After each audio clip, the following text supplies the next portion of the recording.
ធ្វើឲ្យខ្ញុំសម្រេចចិត្តថាក្នុងការដឹកនាំពួកគាត់គឺខ្ញុំប៉ះពាល់ពាក្យសម្ដីរបស់គាត់មួយម៉ាត់គាត់បានប្រាប់ខ្ញុំថា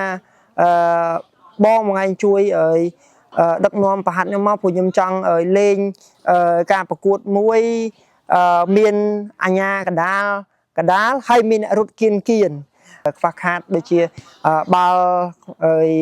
ក្លូក៏ដូចជាអាវកាក់សម្រាប់ពេលវឹកហាត់ដោយសារតែចំនួនយុវជនរបស់យើងទាំងកុមារច្រើនឥឡូវហ្នឹងលបាក់ប្រហែលជាខ្ទង់100នាក់ជាងហើយដែលកំពុងតែវឹកហាត់បាទជម្រាបសួរខ្ញុំបាទឈ្មោះផុនសុភារិនហៅគូតុំជាគ្រូវឹកនៅក្រុមមន្ត្រីខ្មៅសប្តាហ៍ថ្ងៃខ្ញុំធ្វើការនៅក្លឹបបាល់ទាត់ប្រខណ្ឌទីស្វាយរៀងហើយសម្រាប់មន្ត្រីខ្មៅដែលនៅខេត្តបាត់ដំបងយើងមានគ្រូដែលគាត់ស្ម័គ្រចិត្តជួយបង្ហាត់យើងមានគ្រូចំនួន5នាក់ហើយដែលជាគ្រូធំលោកគ្រូពុតជឿនដែលគាត់ជាអ្នកគ្រប់គ្រងទៅលើសាលាបាល់ទាត់មន្ត្រីខ្មៅថ្ងៃដែលយើងចាប់ផ្ដើមប្រជុំសម្រាប់ថាយើងបង្កើតក្រុមមន្ត្រីខ្មៅឡើងនៅថ្ងៃទី28ខែ1ឆ្នាំ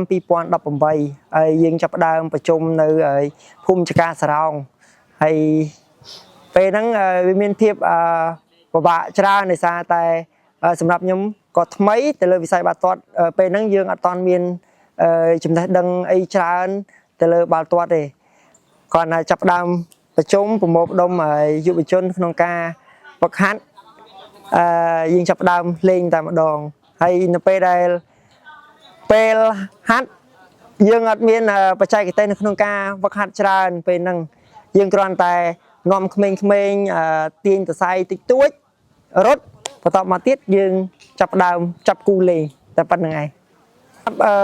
ការឆ្នាំ2018ហ្នឹងយើងមានមួយឈុតសម្រាប់អុយ16អញ្ចឹងអុយ16ហ្នឹងយើងចាប់ផ្ដើមលេងប្រហែលជាបានកន្លះឆ្នាំយើងចាប់ផ្ដើមបង្កើតមានឈុតអុយ13មួយឈុតទៀតពីដំបូងឡើយយើងនៅសម្រាប់មន្ត្រីខ្មៅមានតែខ្ញុំម្នាក់ឯងដែលជាអ្នកដឹកនាំផងបង្វឹកផងហើយជាអ្នករៀបចំក្រុមទាំងមូលមូលហេតុដែលយើងចាប់ផ្ដើមដំបូងគឺយុវជនមួយក្រុមដែលគាត់នៅភូមិចកាសំរោងឬក៏ភូមិចិត្តហ្នឹងគាត់ចង់លេងបាល់បន្តមកទៀតគាត់ស្គាល់ខ្ញុំនៅក្នុងព្រះវិហារមួយបន្តមកទៀតគាត់សុំថាបងឲ្យជួយដឹកនាំពួកខ្ញុំវឹកហាត់បាល់ទាត់ដើម្បីខ្ញុំចង់ចូលរួមប្រកួតពានជាមួយគេហើយកាលហ្នឹងក៏ខ្ញុំបដិសេធគាត់ពីរដងព្រោះដោយសារតែខ្ញុំអត់មានចំណេះដឹងអីទៅលើផ្នែកបាល់ទាត់ទេនៅពេលដែលឆ្នាំ2018ហ្នឹងព្រោះយើងគ្រាន់តែលេងបាល់ធម្មតាយើងអត់ដែលរៀនពីការដឹកនាំឬការបង្វឹកទេបដិសេធគាត់ពីរដងបន្ទាប់មកទៀតខ្ញុំធ្វើឲ្យខ្ញុំសម្រេចចិត្តថាក្នុងការដឹកនាំពួកគាត់គឺខ្ញុំប៉ះពាល់ពាក្យសម្ដីរបស់គាត់មួយម៉ាត់គាត់បានប្រាប់ខ្ញុំថាបងមួយថ្ងៃជួយឲ្យដឹកនាំប្រហាត់ខ្ញុំមកព្រោះខ្ញុំចង់ឲ្យលេងការប្រកួតមួយមាន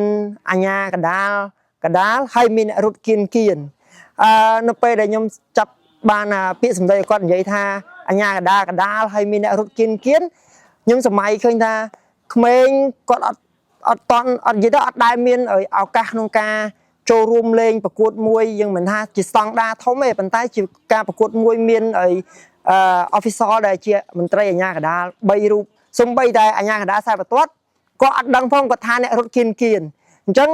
វាធ្វើឲ្យប៉ះពាល់ចិត្តខ្ញុំថាក្មេងគឺជាក្មេងដែលគាត់ត្រូវការឱកាសនឹងមែនទែនដូច្នេះហើយបើខ្ញុំសម្រេចថា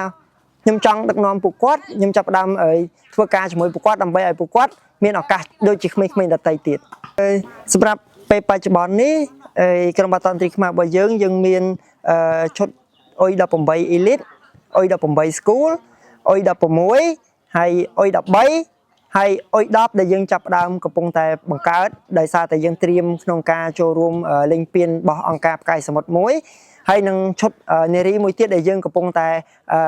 ចាប់ផ្ដើមគាត់បាន2សប្ដាហ៍ហើយអញ្ចឹងយើងមើលឃើញថា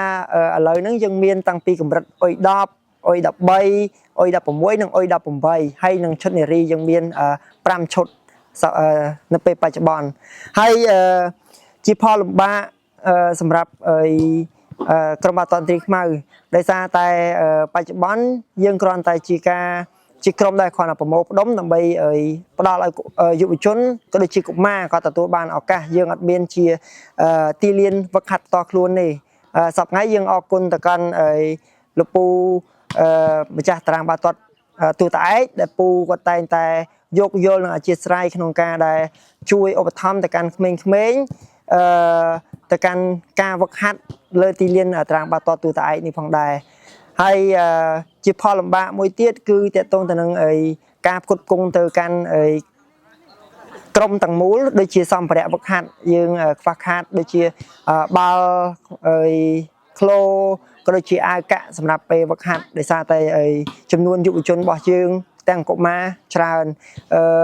ឥឡូវហ្នឹងលបាក់ប្រហែលជាខ្ទង់100នាក់ជាងហើយដែលកំពុងតែវឹកហាត់ហើយជាចំណុចដែលយើងកំពុងតែ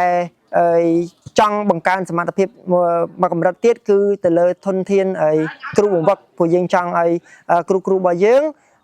មានការនិយាយថាមានកម្រិតមួយកម្រិតទៀតទៅលើការវឹកហាត់ឲ្យស្របទៅតាមសហព័ន្ធដែលយើងចង់បញ្ជូនពួកគាត់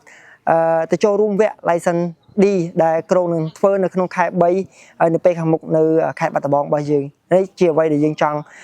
បន្តក្នុងការអភិវឌ្ឍយុវជនបន្តទៀត